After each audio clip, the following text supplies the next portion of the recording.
సాయి కిరణ్ ఒక్క నిమిషం, మనం తెలంగాణ భవన్ దగ్గర నుంచి విజువల్స్ కూడా చూస్తున్నాం. సాయి కిరణ్ కాసేపటి క్రితమే మెన్షన్ చేశారు, కేవలం BRS working president KTR vehicle ఒక్కటి మాత్రమే వచ్చేలాగా చర్యలు తీసుకుంటున్నారు అని. నిజంగానే ఆ స్థాయిలో బందోబస్తు మనకు కనబడుతోంది. పెద్ద ఎత్తున బీఆర్ఎస్ శ్రేణులు, పర్టికులర్గా మహిళా కార్యకర్తలు కూడా భారీగా తెలంగాణ భవన్ కి తరలి వచ్చారు.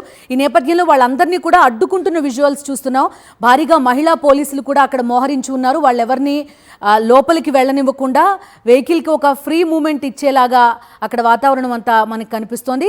కాసేపటి క్రితం ఇదే తెలంగాణ భవన్లో బీఆర్ఎస్ వర్కింగ్ ప్రెసిడెంట్ తన సహచరులందరితో కలిసి ఒక ప్రెస్ మీట్ కూడా నిర్వహించారు. కాసేపట్లోనే ఆయన బయలుదేరబోతున్నట్టుగా కూడా తెలుస్తోంది జూబ్లీహిల్స్ పోలీస్ స్టేషన్కి.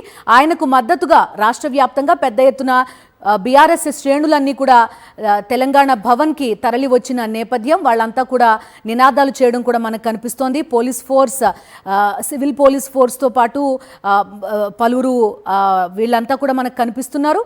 ఈ నేపథ్యంలో అక్కడ ఒక టెన్షన్ వాతావరణం, అటు జూబ్లీహిల్స్ పోలీస్ స్టేషన్ దగ్గర అలానే కనిపిస్తోంది, తెలంగాణ భవన్ దగ్గర కూడా ఒక టెన్షన్ వాతావరణం కనిపిస్తోంది మనకి.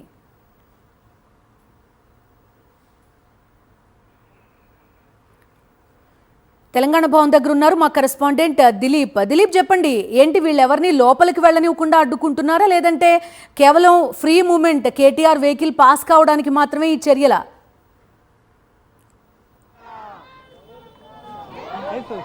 సిట్ విచారణకు కేటీఆర్ హాజరవుతున్న నేపథ్యంలో చాలా పెద్ద ఎత్తున కూడా ఆ కార్యకర్తలందరూ కూడా తెలంగాణ భవన్కి చేరుకున్నారు. సో కేటీఆర్ కు సంఘీభావం తెలపడానికి చాలా పెద్ద ఎత్తున వివిధ జిల్లాల నుంచి, వివిధ ప్రాంతాల నుంచి కూడా ఇటు తెలంగాణ భవన్ కి నేతలతో పాటు కార్యకర్తలు కూడా చేరుకున్నటువంటి పరిస్థితి. సో కేటీఆర్ మీడియాతో మాట్లాడిన అనంతరం సిట్ విచారణకు సిట్ ఆఫీస్ కి బయలుదేరారు. సో కేవలం కేటీఆర్ వాహనాన్ని, తర్వాత హరీష్ రావు వాహనాన్ని, 2 వాహనాలను వదిలిన తర్వాత సో భవన్ ముందున్నటువంటి పోలీసులు మిగతా వాహనాలను ఆపడంతో పాటు కార్యకర్తలని అందరినీ కూడా ఆపేసినటువంటి పరిస్థితి కనిపిస్తా ఉంది.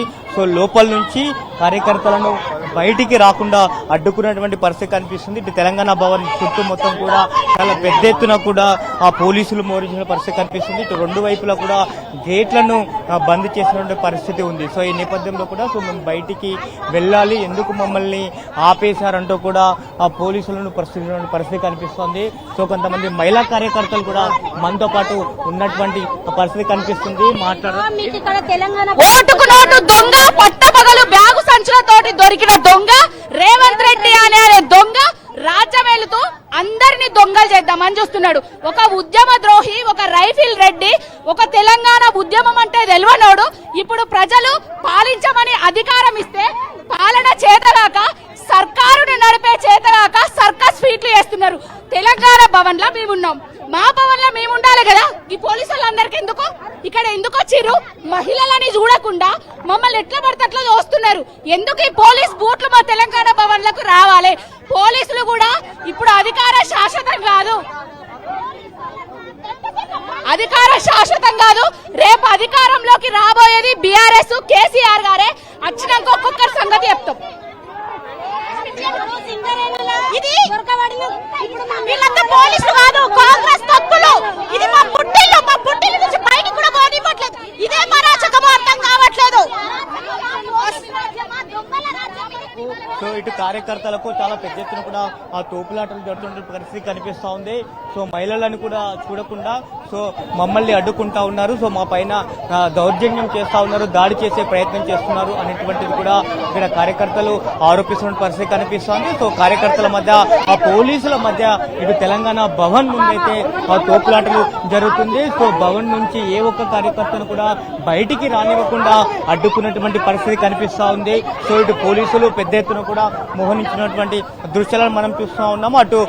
అటు సిట్ విచారణ ఎక్కడైతే జరుగుతుందో జూబ్లీహిల్స్ పోలీస్ స్టేషన్ వద్ద కూడా 5 అంచెల భద్రతను ఏర్పాటు చేసినటువంటి పరిస్థితి కనిపిస్తా ఉంది. కాబట్టి ఇక్కడ నుంచి వీళ్ళందరూ కార్యకర్తలు కూడా అందరూ కూడా అటు పోలీస్ స్టేషన్, సిట్ విచారణ జరుగుతున్న జూబ్లీహిల్స్ పోలీస్ స్టేషన్ వైపు వెళ్తారు అనేటువంటి ఇన్ఫర్మేషన్ తో వీళ్ళందరినీ కూడా అడ్డుకున్నటువంటి పరిస్థితి అయితే కనిపిస్తుంది. అయితే వీళ్ళందరూ కూడా మేము సంఘీభావం తెలపడానికి వచ్చాం, మేము వెళ్లాల్సినటువంటి అవసరం ఉంది కాబట్టి మమ్మల్ని వదలండి అని కూడా పోలీసులతో వాగ్వాదం చేసుకుంటున్నప్పటికీ కూడా ఎవరి కూడా వదలట్లేదు. చూడొచ్చు, మొత్తం తోపులాటలు కూడా జరుగుతున్న చేస్తున్నటువంటి పరిస్థితి కనిపిస్తుంది. అసలు తెలంగాణ భవన్ వద్ద ఆ పోలీసులకు ఏం పని అంటూ కూడా ప్రశ్నిస్తున్నారు. ఇది మా పార్టీకి సంబంధించినటువంటి ఆఫీసు, సేమ్ మేము మా పార్టీకి రావచ్చు పోవచ్చు, అలాంటిది మిమ్మల్ని మీరెందుకు వచ్చారంటూ కూడా ఇటు ప్రశ్నిస్తున్న పరిస్థితి కనిపిస్తుంది.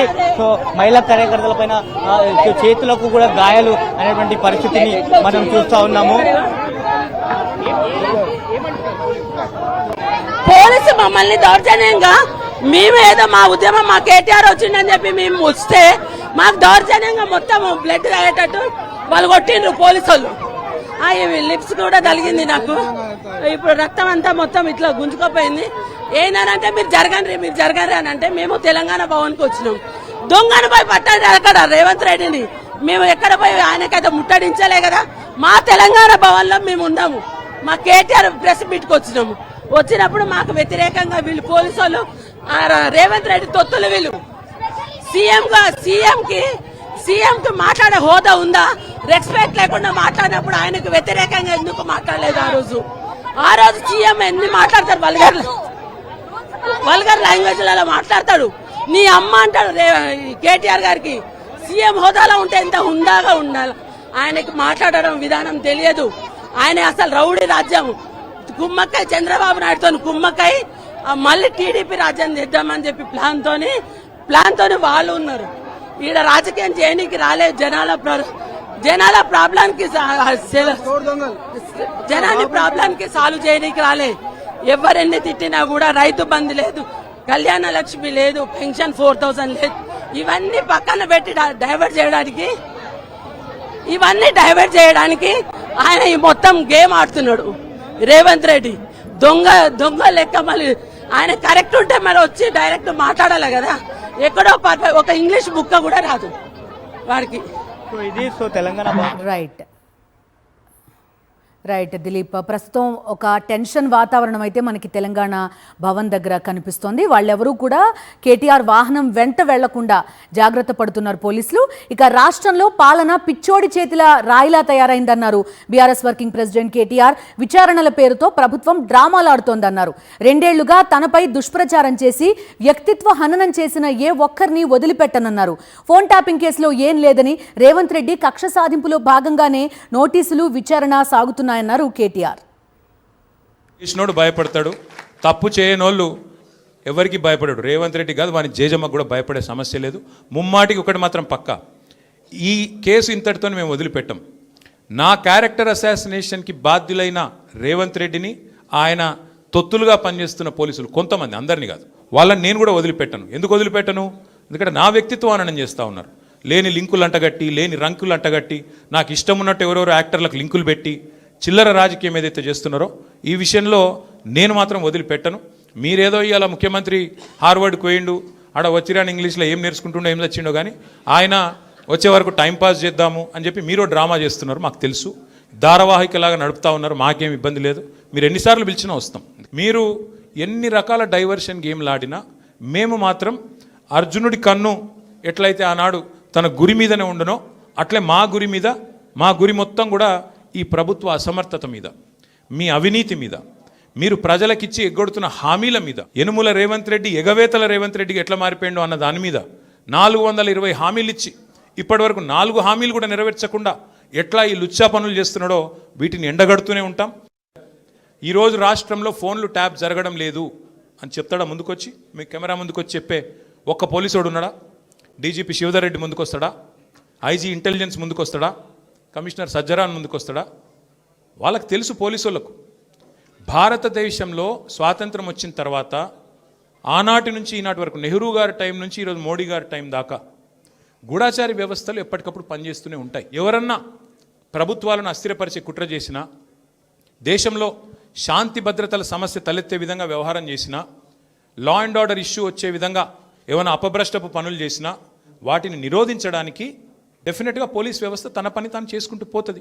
2015లో మా ఎమ్మెల్యే గారిని ఒకరిని కొనడానికి ఒక దొంగ 50 లక్షల రూపాయల బ్యాగ్తో వచ్చి దొరికిండు. దొరికిన తర్వాత ఆ దొంగ మీద ఏమైనా నిఘా పెట్టిండ్రేమో పోలీసులు. మాకేం తెలుసు?